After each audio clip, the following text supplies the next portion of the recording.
Good morning friends, I think you all are doing good. आप सब लोग अच्छे होंगे मैं उम्मीद करता हूँ। और आज हम अपने वन वर्ड सब्स्टिट्यूशंस का पहला पार्ट स्टार्ट करेंगे। वन वर्ड सब्स्टिट्यूशन से पहले हमने जाना कि इंग्लिश जो है उसके कौन कौन से कंपोनेंट्स आते हैं कॉम्पिटिटिव एग्जामिनेशन में। उसके बाद हमने 5 पार्ट पढ़े ईडब्ल्यू फ्रेजेस के। उसके बाद हमने 4 पार्ट्स पढ़े रूट वर्ड्स के। So we have started with introduction to the English and competitive examinations. Then we have read 5 parts of idiom phrases and 4 parts of roots. Now we are going to start with one-word substitutions. Now, why one-word substitutions are important? One-word substitutions are important क्यों हैं? वो इसलिए important है क्योंकि suppose अगर मैं कहता हूँ कि यार आप ऐसे क्यों हैं कि आप भाग्य पे बिलीव करते हैं, why you believe only on the fate, किस्मत पे क्यों बिलीव रखते हैं, तो इसकी जगह मैं कह सकता हूँ why you are a fatalist. Why you are fatalist? Why you believe in the fate? तो ये वन वर्ड सब्स्टिट्यूशंस हो गया। सपोज कोई बंदा है जो कि बिल्कुल ठीक है यार, वो तो बिल्कुल आइडियल है यार, सो आइडियल की जगह आप क्या वर्ड यूज कर सकते हैं? ही is perfect. Now perfect is again one word substitutions. जब हम एक पूरे डिस्क्रिप्शन को एक ही वर्ड के थ्रू डिस्क्राइब कर सकते हैं तो वो जो वर्ड होता है उसको हम कहते हैं one word substitutions for a particular thing. Fine, किसी एक पर्टिकुलर पर्सनालिटी ट्रेट को या किसी पर्टिकुलर चीज को, सिचुएशन को, किसी भी चीज को ब्रीफली डिस्क्राइब करने के लिए जो एक वन वर्ड यूज होता है उसको बोलते हैं वन वर्ड सब्स्टिट्यूशंस। हाँ, उसकी जगह जो सब्स्टिट्यूट करता है उस पूरी एक चीज के लिए। तो आज हम स्टार्ट करेंगे with the one word substitutions. So the first one for the day is veteran. Now veteran stand for someone who is highly experienced in his job. जो अपनी जॉब के अंदर बहुत दक्षता रखता है, बहुत एक्सपीरियंस होता है, उसको बोलते हैं veteran. Fine. Next one for the day is ambidextrous. Ambidextrous. Ambidextrous मतलब होता है, देखिए मैंने आपको रूल में बताया, इसलिए बोल रहा हूँ कि आप मेरे जो वीडियोस उनको सही से पढ़े, क्योंकि एमबी का मतलब होता है बोथ, यानी जो बोथ दोनों हाथों से काम कर सके। Someone who can work with both hands with equal competency, या equal competency बहुत important है। Someone who can work with both the hands with equal competency. Next one लिखिए epitaph. Epitaph. Now epitaph basically stand for, epi मतलब होता है main, हाँ, तो AP centre भी होता है ना, तो epitaph मतलब होता है words written on a tomb. Words written on a tomb. This is not tomb. This is not tomb. This is tomb. Why this is tomb?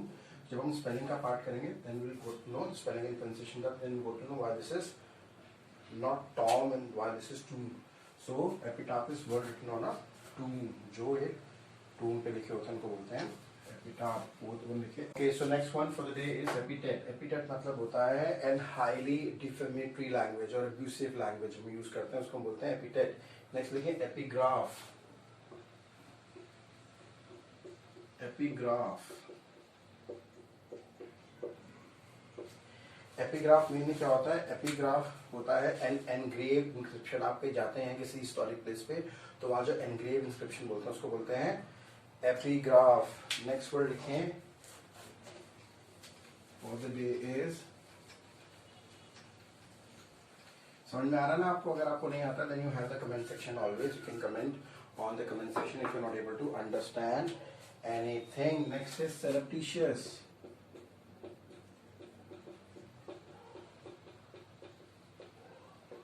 Surreptitious.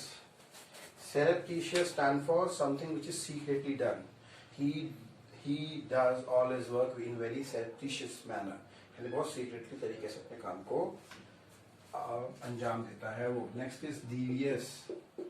Devious stand for working in a dishonest manner. Dishonest तरीके से, बेईमानी से काम करना, इसको बोलते हैं devious. Next लिखिए nefarious. Nefarious stand for someone who's criminal. Nefarious का इंटेंट है इसके जो इंटेंट है वो nefarious है, यानी क्रिमिनल वाला वो रखता है. नेक्स्ट लिखिए villainous. ये तो सब आपको पता होगा. Villainous. Villainous stand for something who is not good, something who is evil and unpleasant. जो कि evil और unpleasant है उसको बोलते हैं villainous. Next लिखें. The next one is obsolete. Obsolete means it's not absolute. This is obsolete. Obsolete stand for something which is no longer in use, जो हम किसी काम में नहीं लाते. Next word लिखें desolate. Next word for the day is So this word would be the 11th one. 11th one is desolate. Desolate means someone who's without any company, जिसका कोई साथी ना हो, जो बिल्कुल अकेला हो, उसको बोलते हैं desolated. Space भी होती है. This is a desolated space. Next लिखें absolute. This is absolute. This is complete. जो पूरा हो, absolute, totally, thoroughly complete. Next लिखें pacifist. Pacifist. Pacifist stand for someone who is not in the favor of using army, who is not in the favor of using the military force, जो किसी भी तरह की कोई शक्ति का use नहीं करना चाहता, उसको बोलते हैं pacifist. Next लिखें fascist. Fascist stand for someone who actually supports a strong center without any opposition. ऐसा बंदा जो कहता है कि खाली सेंटर में सारी ताकत होनी चाहिए और कहीं कोई ताकत नहीं होनी चाहिए, उसको बोलते हैं fascist. Next is fatalist, जो मैंने अभी आपको स्टार्टिंग में इंट्रोडक्शन में बताया था. Fatalist मतलब होता है a person who believes in fate. अरे जो होगा किस्मत में होगा वो मिल जाएगा. Fine. Next is, मैंने लिखा था, दोबारा लिख देता हूँ,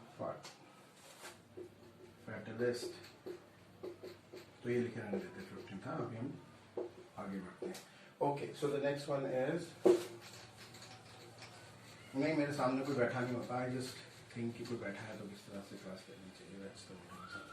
ओके, एनी हाउ, तो अगर किसी के मन में जवाब हुआ कि सर के सामने कोई बैठा नहीं, जी मेरे सामने कोई नहीं बैठा. नेक्स्ट लिखें. Next one for the day is invocation. 61 is invocation. Invocation basically stand for calling upon God on someone. Invocate करना, अपने ऊपर भगवान को बुलाना, उसको बोलते हैं invocation. Next लिखे involution. Involution. Involution basically stand for the action of embracing someone. किसी को बढ़ा चढ़ाकर embrace करना, involution.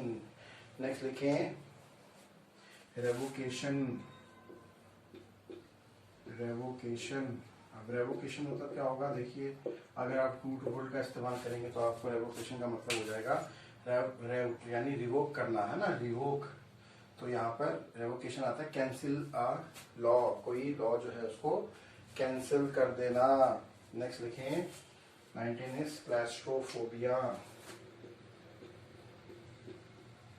क्लॉस्ट्रोफोबिया.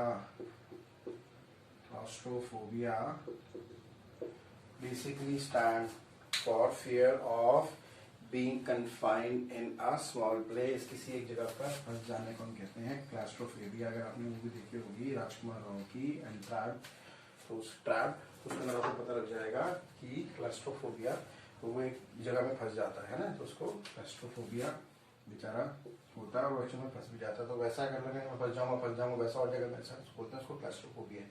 नेक्स्ट लिखें अगोराफोबिया. अगोराफोबिया क्या होता है? अगोराफोबिया होता है fear of being in public place. Public place में बहुत ज्यादा जगह भीड़ भड़के में जाने में उसको डर लगता है, उसको बोलते हैं अगोराफोबिया. नेक्स्ट लिखें paraphobia. So 21st is paraphobia. Paraphobia means fear of people of. Para मतलब होता है सेम बेसिकली. हाँ, तो पैराफोबिया. पैराफोबिया मतलब होता है कि अपनी ही रेस के लोगों से डर लगना. पैराफोबिया फियर ऑफ अदर पीपल, दूसरे लोगों से डर लगना, उसको बोलते हैं पैराफोबिया. नेक्स्ट लिखें एडिक्ट. एडिक्ट क्या होता है? एडिक्ट होता है बेसिकली किसी चीज से जो बंदा छोड़ ना पाए किसी चीज को, एडिक्ट होता है a person who can not stop the usage of a harmful drug और सब्सटेंस, जो किसी हार्मफुल चीज को नहीं छोड़ पा रहा, उसको बोलते हैं ही इज बीन एडिक्टेड. नेक्स्ट लिखें adamant. Adamant. Adamant stand for someone with firm believe. Adamant stand for someone with firm believe, very firm in believe. तो एडमेंट बेसिकली जो है it's not a negative word, it's a positive word. Adamant is quite adamant. हाँ, ठीक है. Next one लिखिए edict. 24th is edict. EDICT. Edict stand for an official order. अगर कोई official order होता है, it has been edicted, यानी कि official order आया, it has been edicted that everyone have to wear mask when they are in public places or they are going out of their home. Next लिखिए derelict. This one would be the last for this part. Derelict. Derelict basically stand for, देखिए, a person who is without a home or a job or a property. Derelict यानी इसको निष्कासित कर दिया गया, इसके पास कुछ नहीं है. Derelicted, you have been derelicted from all your property, यानी आपकी सारी की सारी प्रॉपर्टी से आपको हटा दिया गया है. तो this is the past one. I'm going to make the part 2 very soon and I'm going to upload it. Thank you so much for watching this and I hope you like it. If you like my channel, please subscribe to it and tell others to do so. Thank you so much. Have a nice day. May God bless you all. Bye bye.